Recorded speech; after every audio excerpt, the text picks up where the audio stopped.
নমস্কার প্রিয় ছাত্রছাত্রী, আজকে ক্যালকাটা ইউনিভার্সিটি বাংলা অনার্সের সাজেশন দিচ্ছি ষষ্ঠ সেমিস্টার সিসি 13 পেপারের। এই সাজেশন দেওয়ার আগে একটা জিনিস তোমাদের বলে দিচ্ছি যেটা খুবই ভাইটাল, তোমরা নিজেরাই ভালোভাবে সাজেশন করে পড়তে পারবে। ব্যাপারটা হলো, ভালো করে যদি আমরা 2022 সাল এবং 2024 সালের প্রশ্ন একদিক দিয়ে লক্ষ্য করি, পূর্ণমান 10 এবং 5-এর, সেখানে দেখো 2022 সালে 24 সালে 2022 থেকে কটা প্রশ্ন এসেছে দেখো, একটা, দুটো, তিনটে, চারটে প্রশ্ন এসছে। এবং অনেক কোশ্চেনগুলো আছে যেগুলো মান 5, 10-এ দুটো 5 নাম্বার করে 10 আসে, সেই প্রশ্নগুলোর মধ্যে থেকেও দেখো কোশ্চেনগুলো এসছে। হুবহু একই টাইপের কোশ্চেন অথবা সামান্য ঘুরিয়ে এসেছে কোশ্চেনগুলো, কিন্তু এইগুলো কমন এসেছে। এবার মান 7, যেটা শুধুমাত্র 5-এর প্রশ্ন লিখতে হয়, সেখানেও কিন্তু কমন এসছে। দেখো কিছুটা হলেও দেখো কাছাকাছি একেবারে কোশ্চেন এসে গেছে। তার মানে এখানে বোঝা যাচ্ছে যে একটা জিনিস, 2022 সালের কোশ্চেন 2024 সালে রিপিট হয়েছে। তাহলে এবছর কিন্তু 2023 সাল এবং 21 সাল গুরুত্বপূর্ণ, অত্যাধিক গুরুত্বপূর্ণ।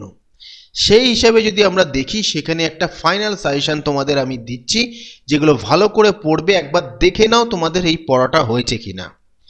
প্রথমে মান 10-এর প্রশ্ন দিচ্ছি, যেগুলো সরাসরি মান 10 আসে। তারপরে শুধুমাত্র মান 5 যেটা করতে হয়, এবং যেটা মান 10 করতে হবে কিন্তু মান 5 এবং মান 5 দুটো যোগ করে করতে হয়। তো এক্ষেত্রে আমরা পূর্ণমান 10-এর কোশ্চেনে দেখো দিচ্ছি, পত্রকাব্য হিসাবে বীরঙ্গনা কাব্যের সার্থকতা বিচার করো, অথবা পত্রকাব্য হিসাবে মধুসূদন দত্তের বীরঙ্গনা কাব্যটি কতখানি সার্থক তা বিচার করো। খুবই গুরুত্বপূর্ণ এবছরের জন্য। নজরুল ইসলাম তার নারী কবিতায় যেভাবে নারীত্বের স্তুতি করেছেন তা বিশ্লেষণ করো। এবং এই প্রশ্নটা এরভাবেও আসতে পারে, নজরুলের নারী কবিতায় তার নারী ভাবনা ও সাম্যবাদী চেতনার মিলিত রূপ কিভাবে ব্যঞ্জিত হয়েছে তা আলোচনা করো। খুবই গুরুত্বপূর্ণ এই বছরের জন্য, ভেরি ভেরি ইম্পর্টেন্ট। দেখে নেবে তোমাদের কটা পড়া হয়েছে। তো রবীন্দ্রনাথের প্রতি কবিতায় পটভূমি আলোচনা করে রবীন্দ্রনাথের প্রতি কবি বুদ্ধদেব বসুর মনোভাব ব্যক্ত করো। অথবা মানব সভ্যতার নিদারুণ অবক্ষয়ের দিনে অনুজ কবি বুদ্ধদেব বসু অগ্রজ কবি রবীন্দ্রনাথ ঠাকুরকে যেভাবে স্মরণ করেছেন, রবীন্দ্রনাথের প্রতি কবিতায় অবলম্বনে তার পরিচয় দাও। Very very important. প্রথম তিনটে প্রশ্ন যদি আমরা ভালো করে লক্ষ্য করি, 2023-21 দু বছরেই এসেছে। এবার ক্যালকাটা ইউনিভার্সিটির কোশ্চেন দেখো, আমি তোমাদের একটা জিনিস বলে দিই, আমিও ক্যালকাটা ইউনিভার্সিটির স্টুডেন্ট ছিলাম। সেক্ষেত্রে দেখো 2+1, 1+1+1, সিবিসিএস, এনইপি যেটাই দেখো, সেখানে একটা জিনিস লক্ষ্য করবে যে অনেক সময় দেখা যায় যে এই যে 2023 সালের কোশ্চেন 2021 সালে এসছে, 2023 ধরে নিচ্ছি 2025-এও আসবে, যেহেতু এতবার করে আসছে। অনেক সময় দেখা যায় শুধুমাত্র একটা ইয়ারে এসেছে, অন্যান্য ইয়ারে আসেনি। যেমন ধরো কোনো একটা কোশ্চেন 2021-এ এসেছে বা কোনো 23 এসেছে, একবারই এসছে, সেটা 24-এ আসেনি, সেটাও কিন্তু এবছর গুরুত্বপূর্ণ হতে পারে। শেষ কথা হচ্ছে 2023 এবং 21-এর কোশ্চেন তোমাদের পড়তেই হবে। তো পরের প্রশ্ন তো এটা বললাম। পরের প্রশ্ন, বীরঙ্গনা কাব্যে দুষ্মন্তের প্রতি শকুন্তলা পত্রিকায় ঋষি তনয়া শকুন্তলার মনে ঐশ্বর্যের আকাঙ্ক্ষা নয়, স্বামী সেবার সুতীব্র বাসনার বহিঃপ্রকাশ ঘটেছে। যেটা শুধুমাত্র 2021 সালে এসেছে, কিন্তু এটা পড়তে হবে। অমিতাভ দাশগুপ্তর আমার নাম ভারতবর্ষ কবিতা জুড়ে কবির অনুভব এবং যন্ত্রণার মধ্যে ভারতবর্ষের প্রকৃত চিত্র উঠেছে, আলোচনা করো। সুভাষ মুখোপাধ্যায়ের বধূ কবিতাটি একটি রসগ্রাহী মূল্যায়ন করো। এবার এক্ষেত্রে বলি, এই প্রশ্নটা অতটা গুরুত্বপূর্ণের মধ্যে আমি রাখছি না।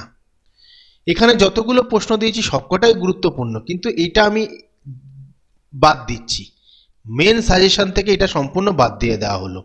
রবীন্দ্রনাথ ঠাকুরের বধূ কবিতা অবলম্বনে বধূর মর্মবেদনার স্বরূপটি আলোচনা করো। দেখো এখানে ভেরি ভেরি ইম্পর্টেন্ট রয়েছে।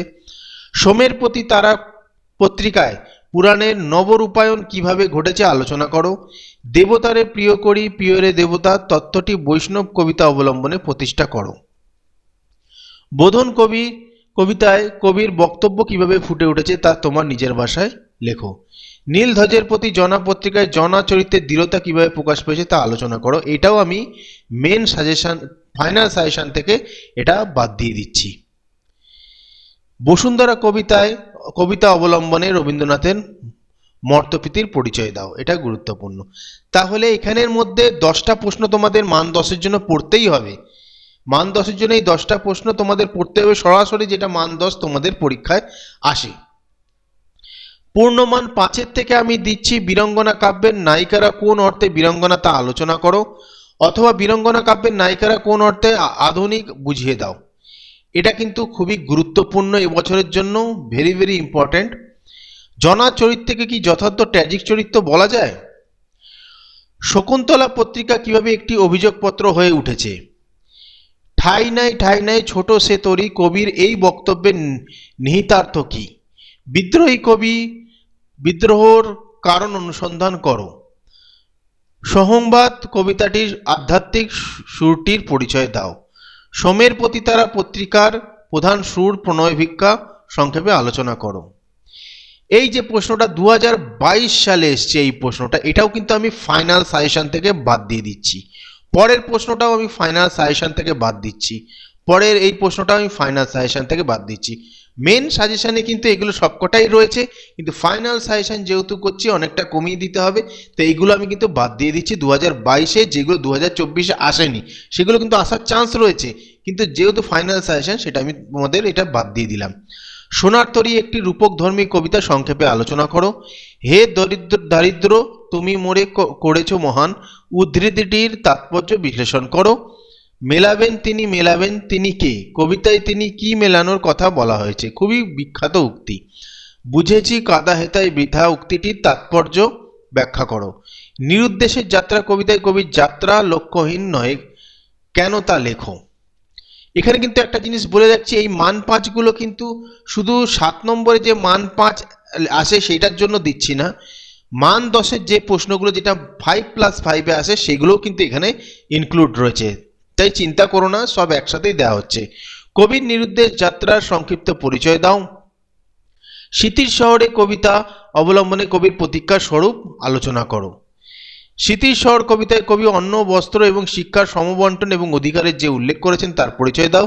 বীরাঙ্গনা কাব্যের একমাত্র বীরাঙ্গনা জনা এই উক্তিটির সারবত্তা নির্ণয় করো। এবার এখানে একটা জিনিস বলে দিচ্ছি, এই প্রশ্নটা কিন্তু ওপরে একটা জায়গায় দিয়ে দেওয়া হয়েছে, সেটা বলে দিচ্ছি। এই যে 2 নম্বর প্রশ্নটা সেম, কিন্তু সেম অ্যান্সার হবে, প্রায় সেম অ্যান্সার, ঠিক আছে? তাই ট্র্যাজিক চরিত্র বলা হয়, ট্র্যাজিক দিকটা তুলে ধরলেও কিন্তু এটার অনেক অংশ 90% কিন্তু সেম অ্যান্সার হবে। তাই ভালো করে পড়বে এই কোশ্চেনগুলো বাদ দিলে হবে না। তোমরা 2021 এবং 23-এর প্রশ্ন পড়বে, অবশ্যই পড়বে, কিন্তু একটা জিনিস খেয়াল রাখবে যে শুধুমাত্র যে প্রশ্নগুলো 2023-এ এসেছে এবং 21-এ এসেছে সেটাকেই সবচেয়ে বেশি গুরুত্বপূর্ণ মনে করবেন না। তার কারণ হচ্ছে, আমি আবার বলছি, ক্যালকাটা ইউনিভার্সিটিতে এরকম কোশ্চেন দেখা গেছে যে ধরো 2021-এ এসছে, 23-এ এসছে, ধরে নিচ্ছে এবার 25-এ ওইটা আসবে, কিন্তু অনেক সময় দেখা যায় যে শুধুমাত্র 23 বা 21-এ এসেছে এরকম টাইপের কোশ্চেনও কিন্তু পরের বছর চলে আসতে পারে। এটা কিন্তু ক্যালকাটা ইউনিভার্সিটির কোশ্চেন, যদি পূর্ববর্তী অনেক পুরনো কোশ্চেনের ধারাগুলো যদি আমরা দেখে যাই, সে 1+1+1 হোক বা 2+1 হোক বা সিবিসিএস হোক বা নতুন হয়েছে এনইপি হোক, সেখানে কিন্তু এটা দেখা যাচ্ছে। এখানে একটা জিনিস, আরেক জিনিস বলে দেখা যাচ্ছি যে 2022-এর অনেক কোশ্চেন 2024-এ এসেছে, অর্থাৎ এরকম যদি এই ট্রেন্ডিংয়ে যদি আমি যাই তাহলে অবশ্যই 23-এর কোশ্চেন 2025-এ কিন্তু গুরুত্বপূর্ণ। এবং আরেকটা জিনিস বলে রাখছি, 2022-এর বেশ কিছু কোশ্চেন 2024-এ আসেনি, সেগুলো কিন্তু এখানে গুরুত্বপূর্ণ, কিন্তু সেইগুলো আমি ফাইনাল সাজেশনের মধ্যে রাখছি না। প্রথমে তোমাদের যে কাজ হবে সেটা 2021 এবং 23-এর কোশ্চেন সলভ করা। এই কোশ্চেন কিন্তু সলভ করতেই হবে, করলে তোমাদের ভালো পরীক্ষা হবে। তোমরা নিজেরাই দেখলে যে 24-এর কোশ্চেন মানে 22-এর কোশ্চেন 24-এ প্রচুর এসছে, তাই অবশ্যই 23-এর কোশ্চেন এবং 21-এর কোশ্চেন ভালো করে পড়বে, তোমরা কমন পাবেই পাবে। ভিডিওটা ভালো লাগলে লাইক, কমেন্ট, শেয়ার করে দিও।